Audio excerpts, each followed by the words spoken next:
मित्रों, इस दुनिया में अगर कोई सबसे बड़ा सत्य है तो वह है मृत्यु, जिसे चाहे कितना ही महान इंसान क्यों ना हो टाल नहीं सकता।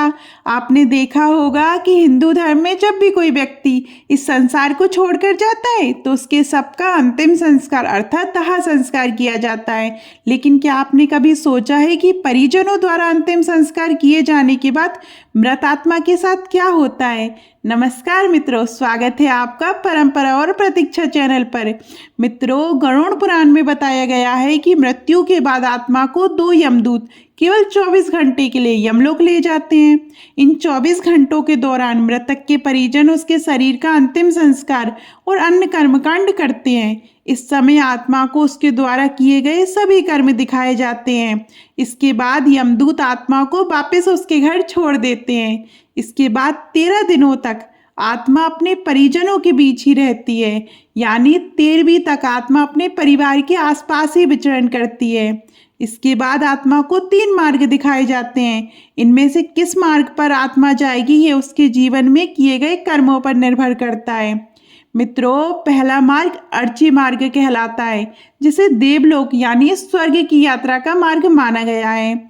दूसरा मार्ग धूम मार्ग है, जिसे पितृलोक का मार्ग बताया गया है। और तीसरा मार्ग उत्पत्ति विनाश मार्ग है, जो नरक की यात्रा के लिए होता है।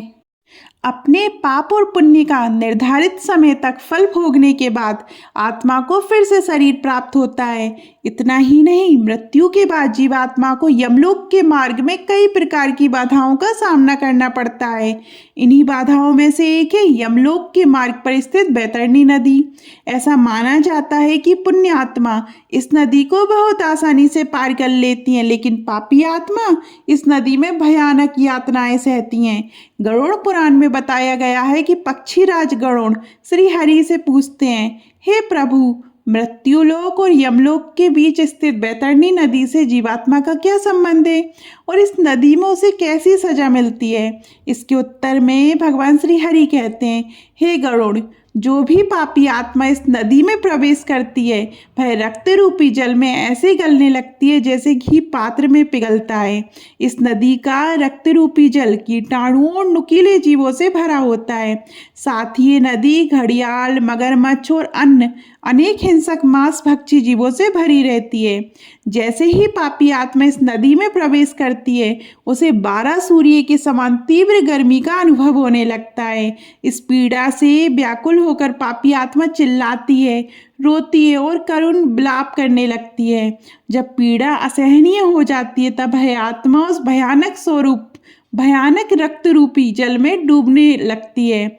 मित्रों, जिन लोगों ने अपने जीवन में पाप किए होते हैं उन्हें नरक भेजा जाता है और जिन्होंने अच्छे कर्म किए होते हैं उन्हें स्वर्ग की प्राप्ति होती है।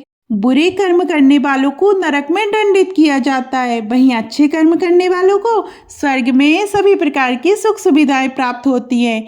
गरुड़ पुराण में बताया गया है कि जिन आत्माओं को स्वर्ग में स्थान मिलता है उन्हें यमराज स्वयं अपने भवन से स्वर्ग के द्वार तक छोड़ने जाते हैं, जहां अप्सराएं उनका स्वागत करती हैं। वहीं जो लोग केवल अपने बारे में सोचते हैं और जीवन भर किसी दूसरे का हित नहीं करते उन्हें नरक में स्थान मिलता है। गरुड़ पुराण में अलग अलग नरकों का भी उल्लेख किया गया है, जहां मृत आत्माओं को उनके पापों के अनुसार दंड दिया जाता है। अंधत मिश्र नरक उन पति पत्नी की आत्माओं के लिए बताया गया है जो अपने जीवन साथी को केवल लाभ या उपयोग की वस्तु समझते हैं।